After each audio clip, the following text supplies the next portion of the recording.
గులాబీ జెండా తెలంగాణకు అండా దండ. బీఆర్ఎస్ రజతోత్సవ జాతరపై మహానగర్ స్పెషల్ స్టోరీ.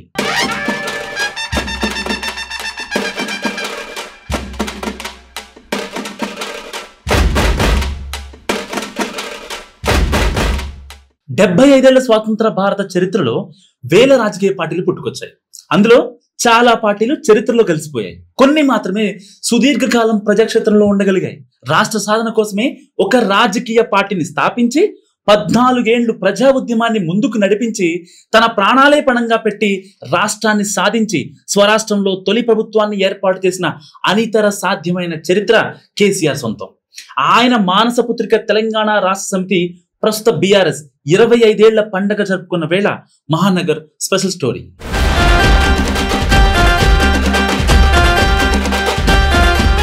కోట్ల మంది ఆవేశాన్ని దాచుకున్న ఒకే ఒక గుండె అది. ఆటుపోట్లకు ఎదురు నిలిచిన తెగువ కేసీఆర్ సొంతం. ఎంత సహనం, ఎంత నమ్మకం, ఎంత రాజసం. తెలంగాణ తల్లికి రూపాన్ని, బంగారు తెలంగాణకు స్వరూపాన్ని ఇచ్చిన ధీరోదాతుడు కేసీఆర్. ఆనాటి జలదృశ్యం నుంచి నేటి జనదృశ్యం వరకు, అస్తిత్వ పోరాటం నుంచి అధికార పీఠం వరకు, అధికార పీఠం నుంచి ప్రజా హృదయ సింహాసనం దాకా కేసీఆర్ నేతృత్వంలోని బీఆర్ఎస్ పార్టీ చరిత్ర గతిని మార్చేసింది. త్యాగాల పునాదుల మీద బీఆర్ఎస్ ఆవిర్భవించింది. తెలంగాణ సాధన ధ్యేయంగా కేసీఆర్ ఎత్తిన ఆ గులాబీ జెండా 25 ఏళ్లుగా తెలంగాణ ప్రజలకు అండదండగా జయకేతనమై రెపరెపలాడుతోంది. ఉద్యమ పార్టీ నుంచి పక్కా పొలిటికల్ పార్టీగా మారి తెలంగాణను అభివృద్ధికి చిరునామాగా మార్చింది బీఆర్ఎస్. ఇంకా చెప్పాలంటే తెలంగాణ ప్రజల ఇంటి పార్టీగా చెక్కు చెదరని అభిమానాన్ని సాధించింది బీఆర్ఎస్. చివరకు చిరకీర్తిని సొంతం చేసుకుంది బీఆర్ఎస్. తెలంగాణ ప్రజలు తాము పరిపాలించుకోవాలనే ఆకాంక్షకు రాజకీయ వ్యక్తీకరణగా టీఆర్ఎస్ ఆవిర్భవించింది. వలసవాదం సుడిగాలిలో తెలంగాణ అస్తిత్వ స్పృహను కాపాడుకుంటూ విజయ పతాకం ఎగరేసింది టీఆర్ఎస్. 1968 ఉద్యమం అణగారిన తర్వాత ఎప్పటికైనా తెలంగాణ ఉద్యమానికి నాయకత్వం వహించగల మరో నాయకుడు వస్తాడా అన్న ముక్కోటి ఆశలకు ప్రతిరూపంగా కేసీఆర్ గులాబీ జెండా ఎగరేశారు. తెలంగాణను విముక్తం చేశారు. తెలంగాణ ఉద్యమంలో ఎందరో త్యాగ ధనులున్నారు, కానీ ఉద్యమమే కేసీఆర్ ఎంచుకుంది. 2 దశాబ్దాలుగా తెలంగాణను ఊగించి, ఉరికించి, దీవించి, శాసించి విజయ తీరాలకు చేర్చిన నాయకుడు కేసీఆర్. అవును, కేసీఆర్ ఉన్నత వ్యక్తిత్వం ముందు, ఆయన ఉక్కు సంకల్పం ముందు విధి సైతం తలవంచింది. ఆయన వ్యూహ చతురత వల్ల సిద్ధాంతాలకు, పార్టీలకు అతీతంగా నాయకగణం తెలంగాణకు జై కొట్టింది. కేసీఆర్ అచంచల దీక్షా సిద్ధాంత బలం ఇంకా వాగ్దాటికి ముగ్ధులై జాతీయ స్థాయిలో అనేక పార్టీలు తెలంగాణకు మద్దతు పలికాయి. ఫలితంగా తెలంగాణ ఆవిర్భవించింది. వెనుకబడిన తెలంగాణ వేదనలోంచి గులాబీ జెండా ఎగిసింది. కేసీఆర్ నేతృత్వంలోని ముందుకు ఉరికింది. సో నికార్సైన కార్యకర్తలే పునాదిగా పురోగమించింది. ధనబలం ఉన్న పార్టీలు జనబలంతో ఢీకొట్టింది. టీఆర్ఎస్ ఉద్యమ పార్టీగా భూకంపం పుట్టించింది.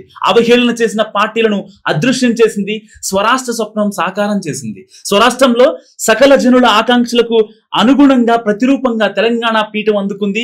వరుసగా 2 సార్లు అధికారంలోకి వచ్చి తనదైన శైలిలో సుపరిపాలన అందించింది. ప్రస్తుతం విపక్ష పార్టీగాను అవిశ్రాంతంగా ప్రజాగళం వినిపిస్తోంది. కేసీఆర్ స్థాపించింది ఒక రాజకీయ పార్టీని మాత్రమే కాదు, అది 3.5 కోట్ల మంది ప్రజలను ఒక్క తాటి మీదకి తీసుకొచ్చిన మహోద్యమం అని చెప్పాలి. ఒక్క మనిషి తన జీవిత కాలంలో కోట్లాది ప్రజలను ప్రభావితం చేసిన మహాద్భుత సన్నివేశం ఇది.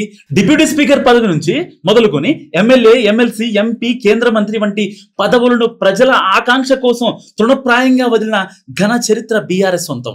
ఆ త్యాగమే పార్టీని ప్రజలకు దగ్గర చేసింది. రాజీనామా చేసి వచ్చిన ప్రతిసారి రెట్టింపు మెజారిటీతో ప్రజానికం గెలిపించింది.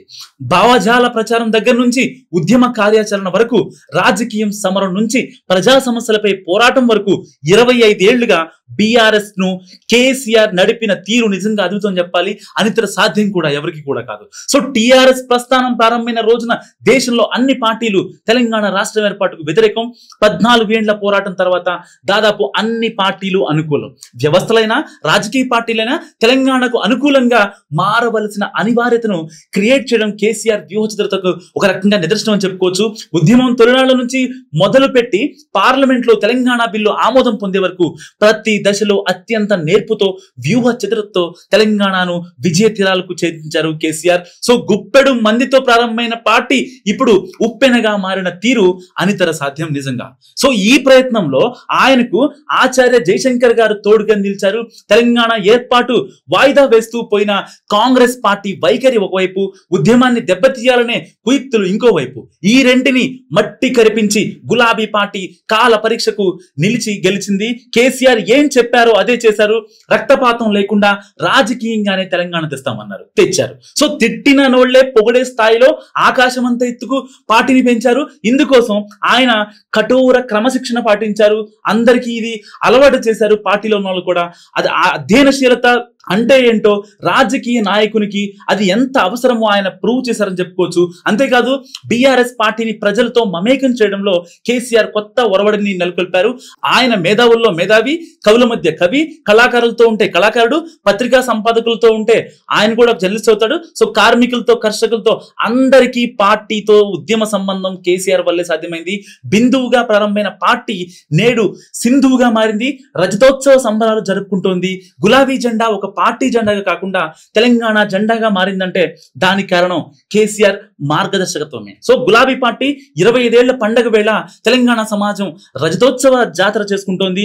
గులాబీ దళపతి కేసీఆర్ రాక కోసం, పలకరింపు కోసం, ఉత్తేజపూరిత ప్రసంగం కోసం నిన్నటి దాకా చాలా మంది ఎదురు చూశారు. 2.5 దశాబ్దాల ఘన చరిత్రకు సగర్వంగా స్మరించుకుంటూ ఈ 25 ఏళ్ల పండగ వేళ ప్రతి కార్యకర్త గుండె నిండా గులాబీ పూస్తోంది. త్యాగాల పునాదులపై ఏర్పడ్డ బీఆర్ఎస్ బంగారు తెలంగాణ బాట నిండా గులాబీలు పూయిస్తోంది.